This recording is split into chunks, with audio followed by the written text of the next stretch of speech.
How to quickly install and configure a Shopify loyalty program app. Here's how to set up a loyalty program on your Shopify store in just a few steps. First, log into your Shopify dashboard. From the left menu, click Apps, then Shopify App Store. In the search bar, type Loyalty Program. Popular free apps include Smile.io or Loyalty Lion.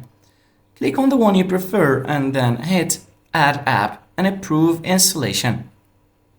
Once installed, you'll be redirected to the app setup wizard. Start by naming your program and choosing how customers will earn points, like signing up, placing an order, or referring a friend. Set the point value like 1 point per dollar spent and define how rewards work, such as 100 points equals a $5 discount.